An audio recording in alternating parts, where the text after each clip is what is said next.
Good evening, guys. So this is going to be a review of a 2023 Hyundai Ioniq 6 SEL. And this, I just want to state going forward, just starting off the bat, this isn't going to be like other reviews that you're seeing on the internet. This is going to be an owner's perspective. I purchased this vehicle. This is my vehicle. This is not a loaner. This is not a fresh vehicle. This is my own personal vehicle. And I'm going to touch on some things that other reviewers left out, in my opinion. First and foremost, I want to state that vehicle is not going to be a high volume vehicle. You're probably not going to see a lot of them. And it's not because it's a bad vehicle. It is just, it fits a small sector of the current American market. And what I mean by that is pretty much every new vehicle sold in America at this point is an SUV or crossover or something of the like. And this is a sedan. And this isn't what a lot of people are going to want. But for myself and other people in the niche that Hyundai made this vehicle for, I think it's a great vehicle. Secondarily, I kind of want to get into the reason why I bought this vehicle, and it's very simple.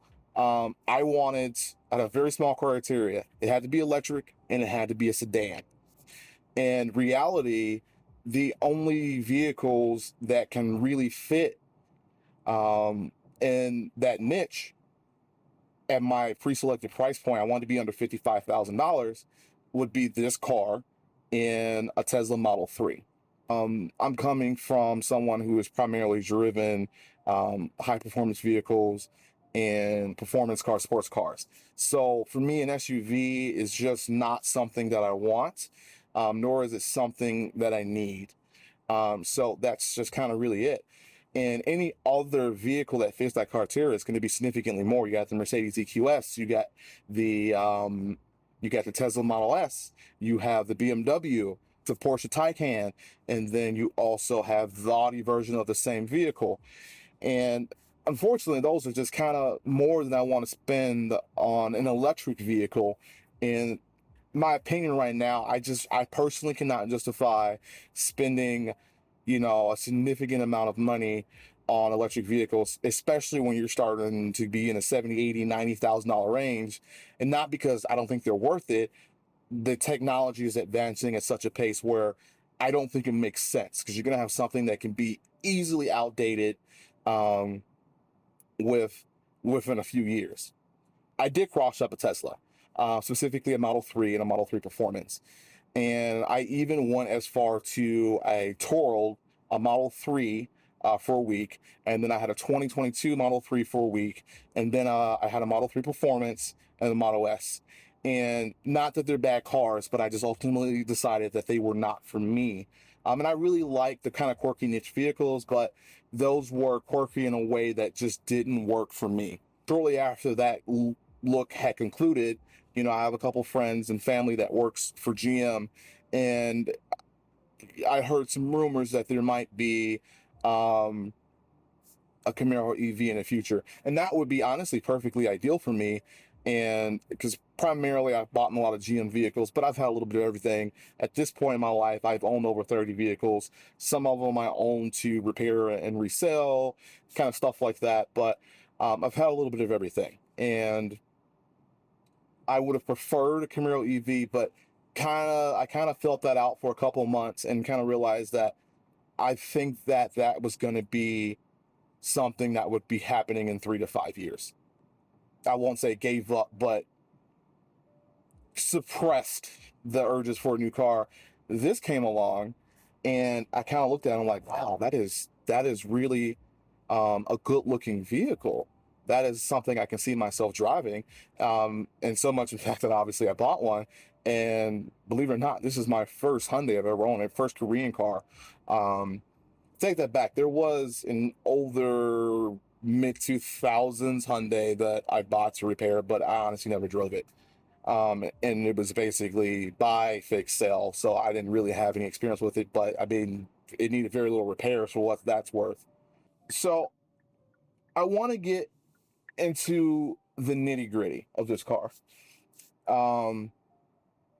This car, I'm coming from a 2019 Chevy Bolt. Now there are a couple small features that I would have liked to seen in this car, but overall the package and everything that is included in this car exceeds the Chevy Bolt. And I'm going to give you two big ones for me.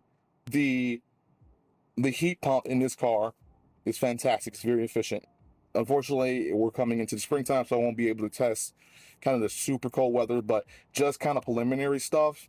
It is fantastic. And then the other thing is the Bolt has some difficulty doing realistic highway speeds. And what I mean by that, at least where I live, no one realistically does the speed limit on the highways. And even kind of B roads like this.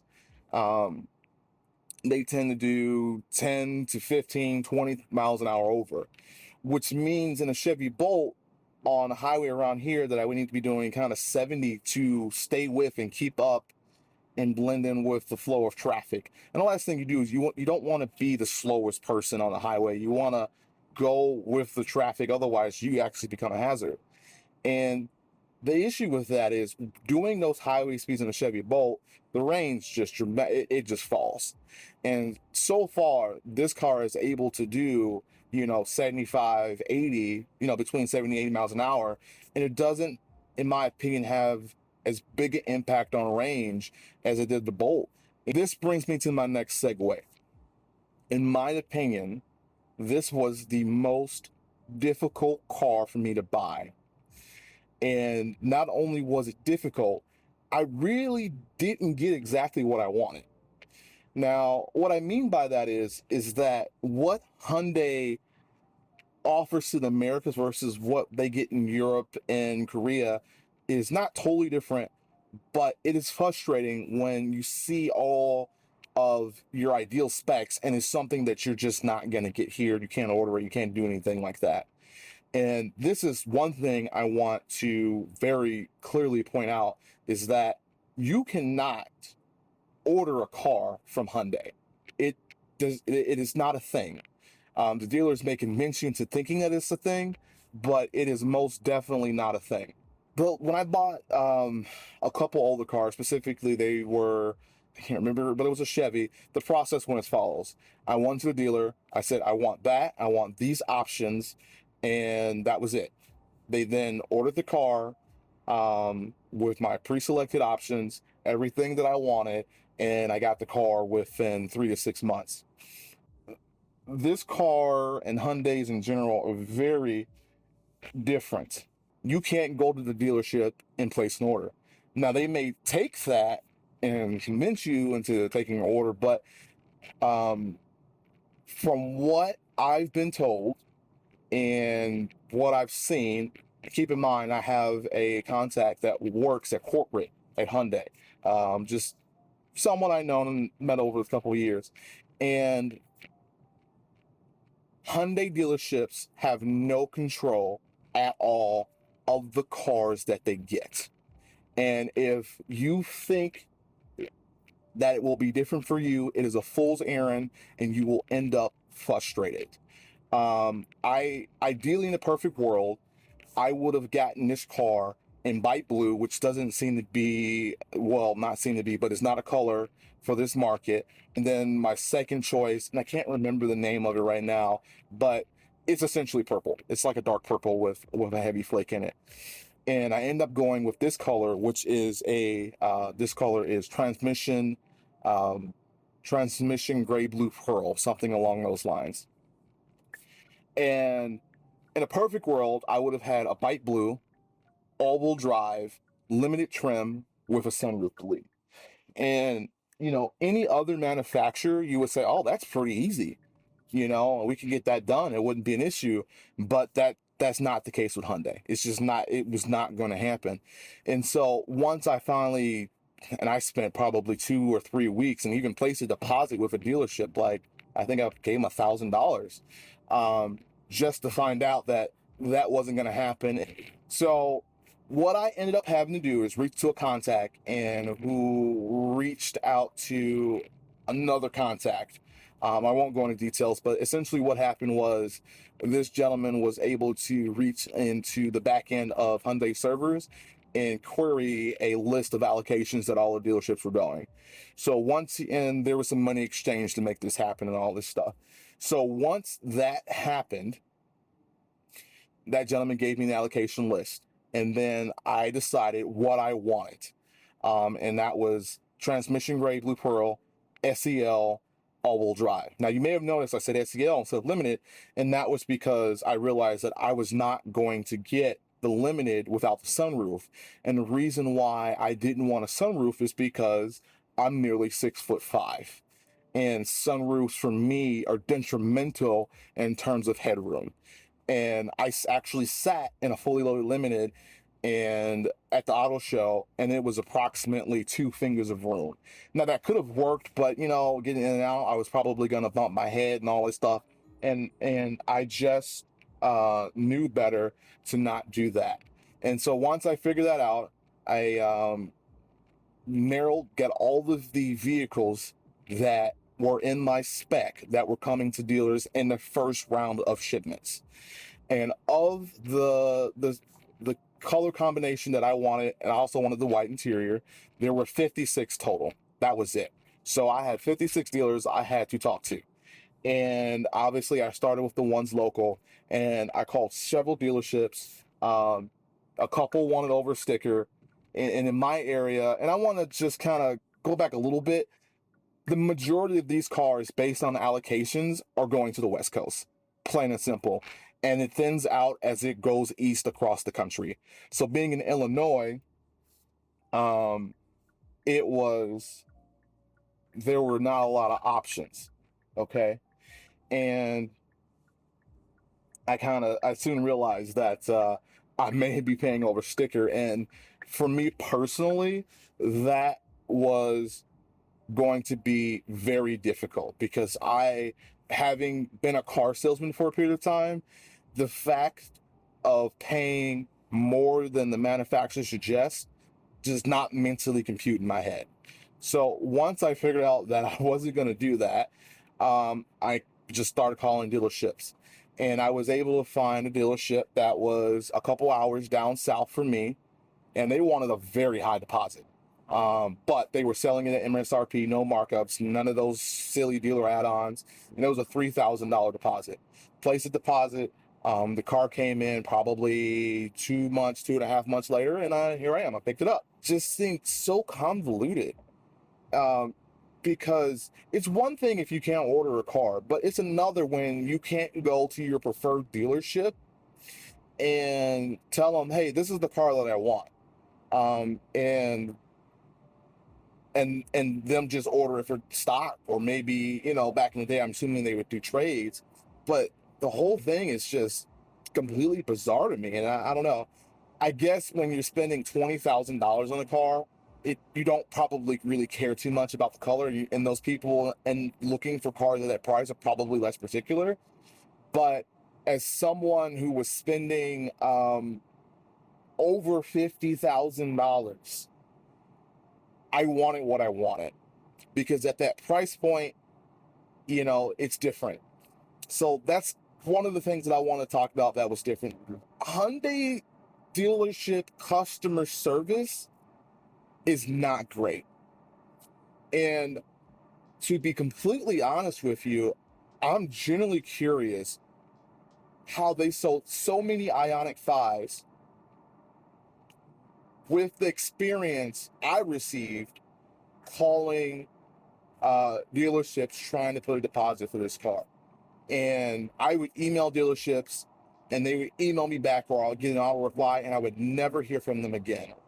And mind you, I work a lot. I work long hours, so it is easier for me to email. But I'd have to literally call these people, wait on hold, and do this other stuff. And then I had other dealers say, just literally laugh in my face, like, "I'm sorry, we're going to be selling these over MSRP. It's not even an option." And which kind of circles back to the inability to not be able to custom order. If you want a particular, color combination or trim level of a car, you can't get it from your preferred dealer if they don't have an allocation for it. And all that does is that does not breed, customer retention at good dealerships. It's just kind of the luck of the draw. Now, obviously, dealerships that have good customer service and they do high volume, they'll get more allocations, but that still doesn't necessarily mean they're going to get the allocation that a particular customer wants. And that is something I think Hyundai needs to really get situated. And it's also something that you need to be wary of if you buy this car. Now, the next thing that I want to talk about is that this car is not going to get $7,500 tax credit. And, with Tesla dropping the prices now twice, I think once the end of last year or early this year, and just recently again on a couple models, it starts to get real competitive. Now, I've always had the personal opinion that any car that qualified for that $7,500 tax credit was overpriced by $7,500. Because as a manufacturer, why would you not, just from a capitalism standpoint, why would you not increase it $7,500? That has always kind of been my stance. That's why, like, the $7,500 great if you can apply for it and get it. And there's some other personal income things you need to do to qualify that. But it wasn't really an issue for me. Car is exceeding the listed EPA mileage, which is great. I'm getting, I wouldn't say significantly over, but I guarantee you if I put this car in eco mode and drove like an eco-conscious person, I can clear 300 when the rated EPA range is 272, 276, somewhere in that range. And if you're looking at this car and you're worried about that, don't sacrifice the looks unless you really, really need it. And keep in mind, I've already seen the aero wheels floating around on gray market websites, eBay. So, maybe for long trips, you can buy those and stick them on there. But I think for the majority of people, it's really not going to be an issue. So if that is one of your deciding factors, get the nicer trim, because you're going to really appreciate the higher appointments. Like, I personally could not deal with this car not having leather seats and all of the other stuff that comes with the limited trim. Now, if you're on a budget, the good thing is if you're on a budget and you want the most range and the car is nothing more than an appliance for you, yeah, get the stripped out one that gets the 360 miles of range. And I am curious though, in that particular car, which will be rear-wheel drive, if it also exceeds the EPA's range by a far bit. I mean, is that a car realistically you can get 400 miles on? And one other thing that I do want to mention in regards to the EPA range is that I think they pretty much did that possibly in sport mode with the heat on full blast. The cool thing, and they don't really mention this, but you can find it in the manual, and it's one of the things I looked at. You can set up your own mode, which I have, so my drive mode, and that will force this car to be rear-wheel drive only, completely decouple the front axle, and I can just cruise around in rear-wheel drive, which is, to be honest with you, is probably what I'm going to do in most situations, partially to keep myself out of trouble. This car makes, in the all-wheel drive configuration, makes 300 horsepower, and there will be a dyno video later, because I want to see how realistic these numbers are. But that may not come out for a couple months because I have to kind of work with my friend's schedule on his dyno and all this stuff. And there's some specific idiosyncrasies dynoing electric cars. But nearly 500 foot-pounds of torque, which means this car accelerates at a pretty quick pace. You can pull out, pin it, and you can be 60, 70 miles an hour in a 30-mile zone very, very quickly. The closing speed in this car is pretty good. So let's get into pricing. So, and I actually have my window sticker here. Okay.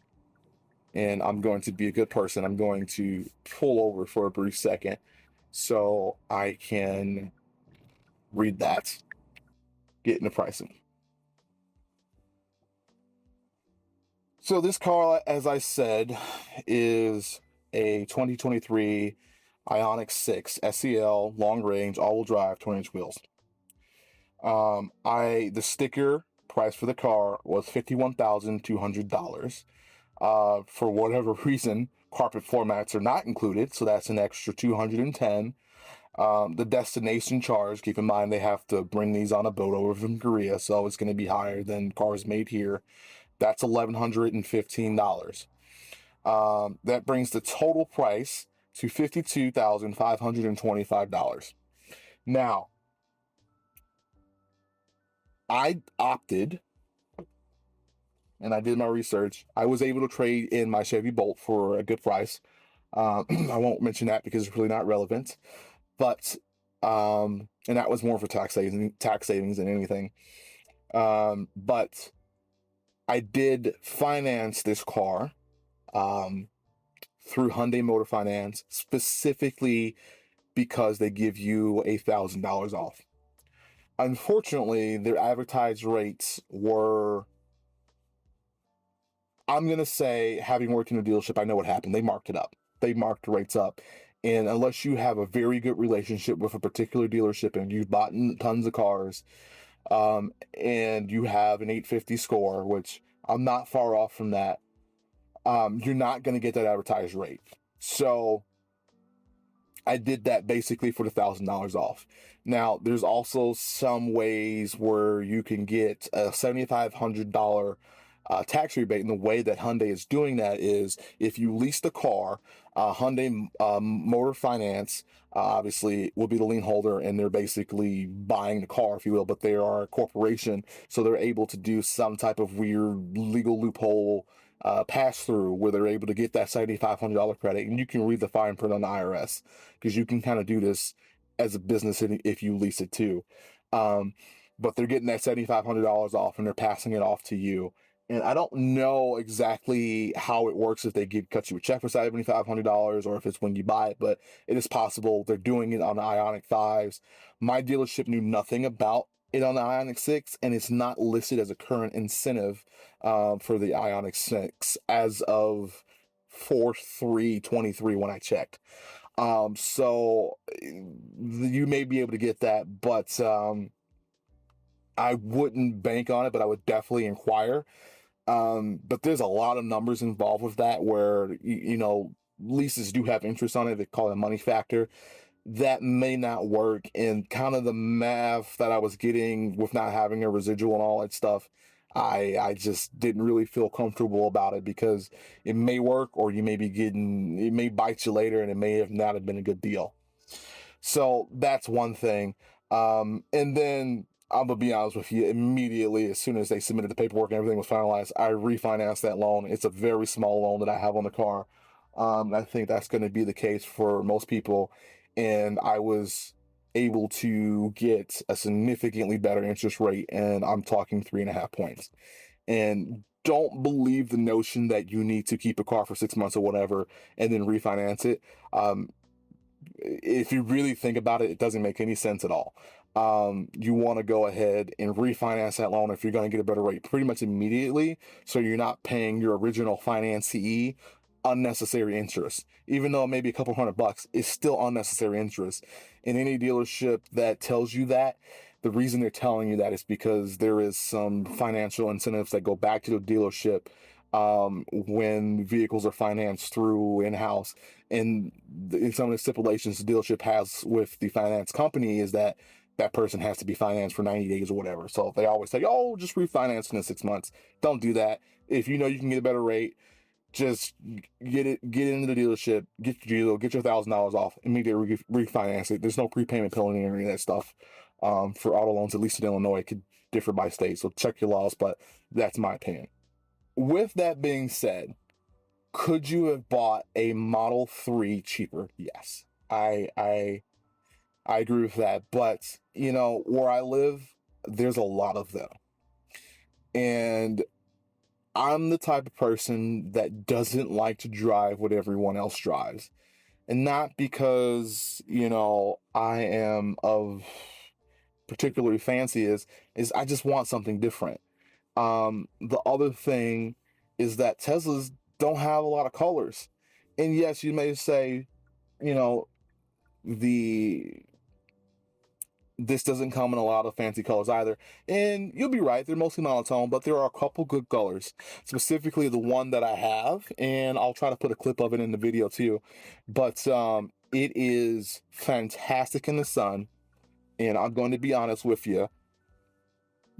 One of my stipulations with the dealership is, as soon as this car comes in, just PDI it. Don't put a front plate on it. Don't detail it. Don't touch anything. And I took delivery of this car and immediately took it to my detailer, who PPF'd the front end, because just based on the shape of it and the aerodynamics of it, I know there was a high chance of you getting a lot of rock chips. So the whole front end's PPF'd, it's ceramic coated, and it was fully paint corrected. And it was paint corrected because every new car outside of a Rolls Royce does not have perfect paint. And that's, unless you're buying even like McLarens and stuff like that, they're great. But from what I've seen, cars coming from the factory, the only cars that really truly have perfect paint are Rolls Royces, and that's just what I've seen personally. Maybe other cars, but pretty much every car needs some form of paint correction, brand new. Another thing to keep, they're getting transit and they're on trains and trucks and all that stuff, so you get all types of weird stuff that happens. So, having done that, the paint is perfect, and I gotta tell you, there is a lot of pearl and flaking of paint, and it looks absolutely fantastic in the sun, which is great because this car looks somewhat stealthy at night, and kind of dusky, but when it's in the sun, man, it does it really, really look good. So, but anyways, that has been my review of the car. And if you guys got any questions, just put them in the comments below and we'll go from there. Thanks. Bye.